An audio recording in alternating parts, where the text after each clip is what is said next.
300. Reached your destination.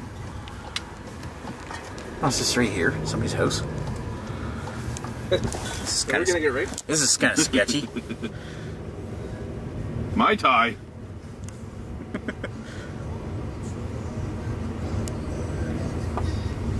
Or is it back You there? have reached your destination, 300 Mill Street.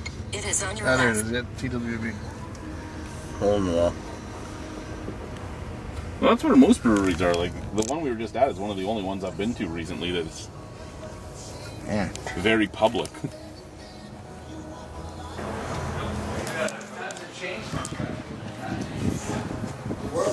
Wish me luck. Yes, sir. Hello, gentlemen. Hello. Uh-oh, we're on video. You're on YouTube. Well, not yet. Yeah. Is it going live? Best beer, 5-star rating. Viral. Yeah, man. Well, that's not live right now. Is it going to be Kurt Vile's playing? Is that going to be copyright? I don't know. Kurt Vile. Okay. That's really nice. I'll say it's pretty nice. That's what I said. I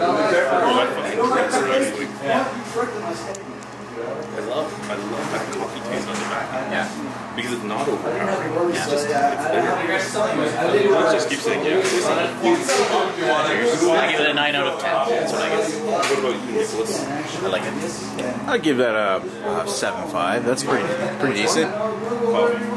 8.5. I'm actually not a fan of those, but actually that's what they are. I'm actually with you, basement beer reviews. I'd give that a 9 out of 10. Yeah.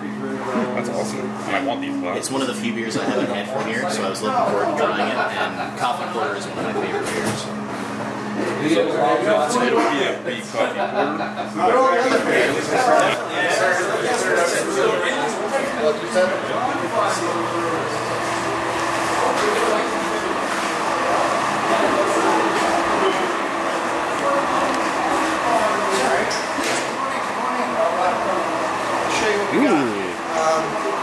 It's our, so this is our brand new addition to the TWB family. We're calling it Hot Tub Time Machine. Looks like a hot tub. It smells like a hot tub. So this was our original brew house. It was an all-in-one German-made brew house that we found. Actually found this entire brewery in a storage unit in Sasaga.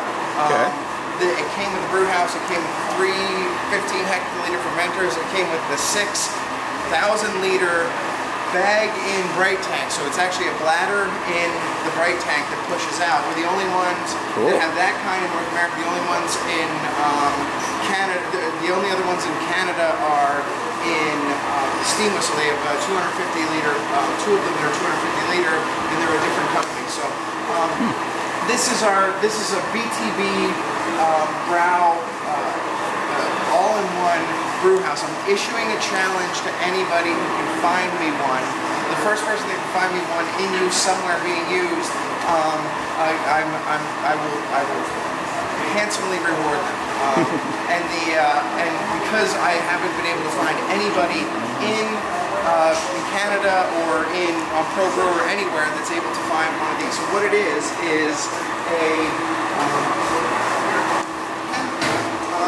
it's, you essentially mash, and I'm sure you all have seen the brewing process or have somewhat of an understanding of the brewing process. So you essentially mash in what is normally the kettle. You pump it up from that kettle, which is now a mash tun, into here, which is a lauter tun. There's a false bottom, there's screens here.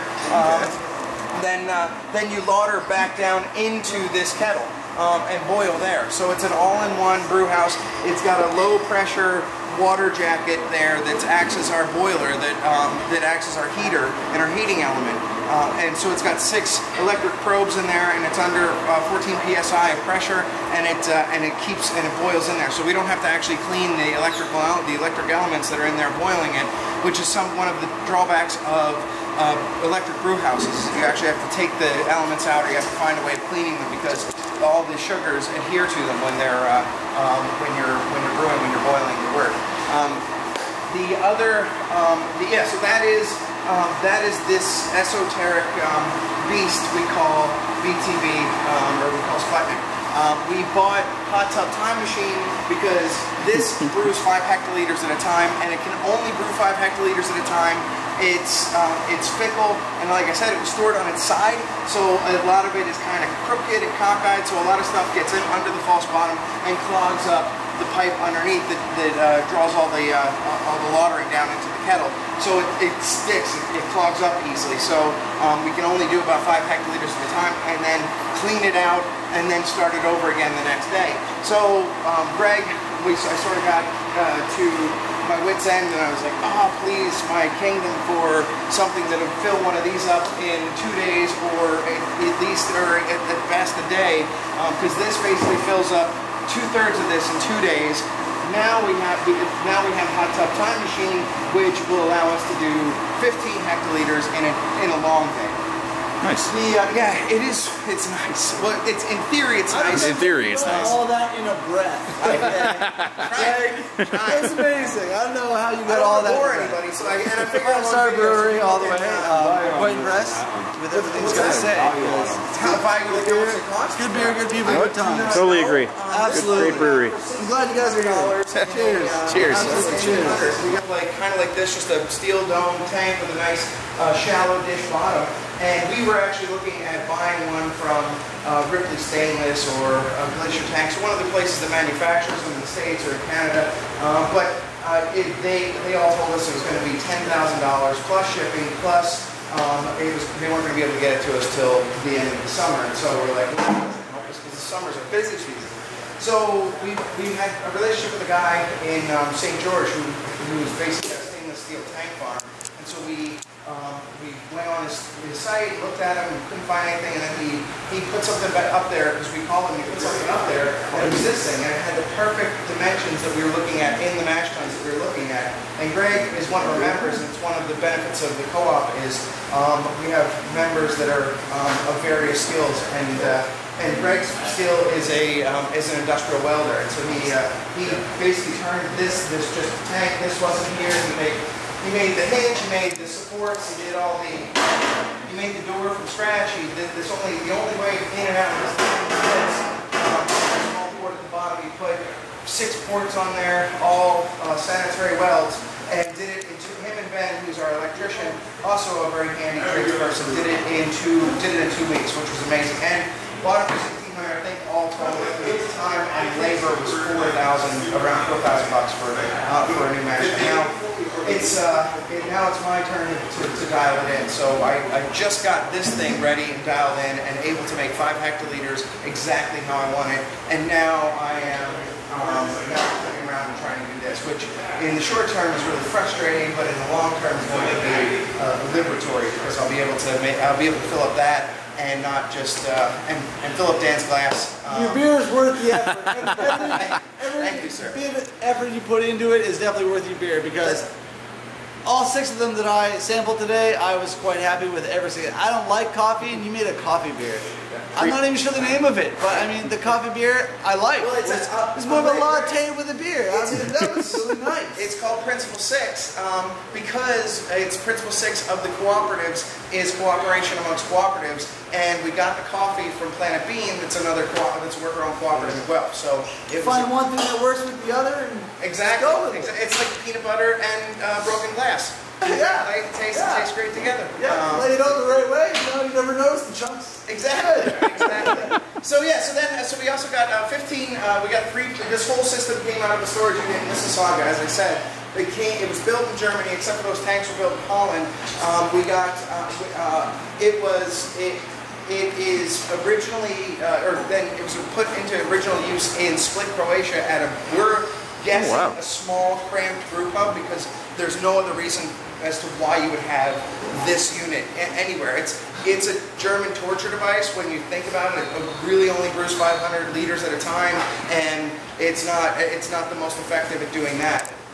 Which is why you don't see these widely used nowadays. So yeah, it's awesome looking and it's fun to talk about, but it kind of can be a bear sometimes. But I'll tell you what, and I'm sorry you guys came now and not as Dan was 4 hours ago when we had our Pilsner.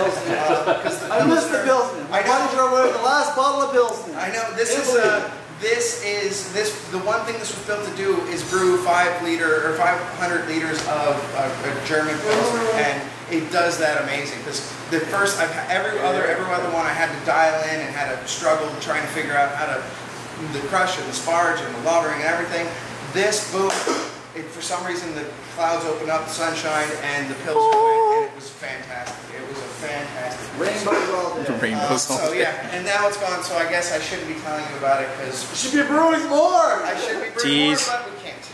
Because that's 500, that's 1,000 liters that's got to sit there. Because we lager it for 6, or we brew it for 2 weeks and then we lager it for 6 weeks. So I'm sure you've got time, you'll be around for a while. we'll be around, but it's just the Brew space. more. It's just the space. So and then I'll show you the final crazy ass feature of this of the brewery, which is a flashlight here. Oh, I got a flashlight. I'm gonna grab one. So here is we actually are featured in Paul Mueller Company. Paul Mueller flew up here. Paul Mueller makes a lot of the fermentation vessels for Anheuser-Busch. They also make a lot of big breweries. They just did Green Flash, and they did all the fermentation vessels for Boulevard. And we got these by happenstance, and as I said, we're the only ones in North America. So they called us, or I called to find out where the bags, how we can get bags, because as I'll show you, there's actually bladders in there. They call them inliners that are specially plastic bags that are made to seal beer and keep it in a hermetically sealed. And evidently they're using the hell out of them in Europe, because I was just I was at the Craft Brewers Conference, and it seems like every European brewer had seen these over and over and over again, especially in Eastern Europe, where they're used in tankovias, where the Pilsner Urquell will drive their truck up and pump it into one of their bars, and that usually has these in way more ornate settings, like with light shining on them and copper plated with the name of the bar on the side of them. But they found out we had them, and they've been trying to introduce them into North America. We highly recommend these things. Our opening night, we sold 10 kegs of beer, and that was 10 kegs that I didn't have to keg off. That was 10 kegs I didn't have to change, 10 kegs I didn't have to wash, 10 kegs that I didn't have to buy. I just bought a bag, and also it allows us to clean it. So the bag is recyclable. So we pull the bag out after we're done. We basically pump it in there. They told us it would save on chemicals. We push it out with compressed air and not CO2. So we're saving on CO2. We're saving on labor and cleaning. And the best part is, and they said it and we tested it, the beer lasts, especially hoppy beers that oxidize really easily and quickly. The beer lasts, they said 16 weeks versus 4 weeks on a traditional bright tank, because it's hermetically sealed. There's no atmosphere, there's no CO2, there's no nothing touching it. And that was proven when we did the brown. The first brown that we did, I kegged off. I had some extra when I was transferring it, kegged it off, and put it in my kegerator at home as a test batch. And the brown sat there, and we were just getting started, so it wasn't a huge seller, but it sat there for a month and a half as it got sucked down, and the taste never changed. That same month and a half in my keg, the hop aroma just dropped completely out of it, and all you could taste was that roastiness. So it really does hermetically seal the beer and keep it fresh for that period of time. It also keeps it in stasis in terms of the level of carbonation, because we have 30 psi on these, so we're holding the CO2 into suspension, which it turns out I thought it was undercarbonated. We thought we had an issue with undercarbonation when we first opened up. It turns out that these are designed to save CO2, or save CO2, save the foam, because it pushes the CO2 into suspension even, and you're not pushing it out with CO2 or foam on beer. You're pushing it out with just pressure through the line. So that is these. I'll let you guys stare in there if you want to take a look at it. I'd have to say, for what you just said, for how little of my beer I have left, it's still oxidizing. It is still flavorful. Thank you. Then some. Thank you, sir. It is still going. So thank you. That's what you want. That is exactly what I'm. So you look in the way to do it is you look in that side, and this is our IPA, and you can see there's a bag in there. that gets pushed out, and we just basically counter pressure fill it, and it gets pushed out there, which is really nice because if I wanted to, and this is why I'm saying we're talking to the guys at Allura, and we're like they're running keg lines all the way through their entire brewery, and well, yeah, from the back. And which 70 yards of line. Right, and we said if you're going to be doing the foam on beer and all that and the pushing, maybe use this, and you can eliminate them because you can just basically use pressure and not have to use pumps or any of that, which is really nice. So you can see in there. We would never have been able to do this if we didn't have the members that we have, Ben and Greg and Rob and everybody kicking in, but they had an expertise that allowed us to really to utilize these, because with the Croatian, it was a Croatian family that had it, that brought it over. What they had a really nice template, but it wasn't anything that could be really workable in craft beer. Greg actually had to weld some dry hopping ports on there for us, had to weld racking arms on there, had to do some modifications throughout it, so put a new bottom port on there. So it was a lot of, they did a lot of work to make it up to speed. So anyway, I don't want to keep you guys, I know you probably got like 16 other breweries to hit tonight, but not that many. What's that? Not that many yet. Oh, okay, all right, good. There is plenty of them now. That's awesome. Oh yeah, I love it. And there is plenty of beer out front. The exit through the beer shop. So yeah, there is a ton of really good breweries in town. I mean, we just got Descendants that opened up. We got Innocente. Obviously, I'm sure you hit most of them. And if you haven't got the Guelph, then you got to hit Royal City and F&M. But yeah. Well, same old thing. It is. I think we're really doing well here in terms of getting some good breweries in now, and trying to bring some beer dignity back here. What Brick started, we're trying to sort of pick up on. So thanks for the tour. No, thank you. Any questions? Thank you for the tour. Any questions or no questions? No, I covered it all. Ale? Come on. Ale? What? Ale? Pale ale? Pale ale? You want the pale? The pale's out there. It's out there. The pale's out there.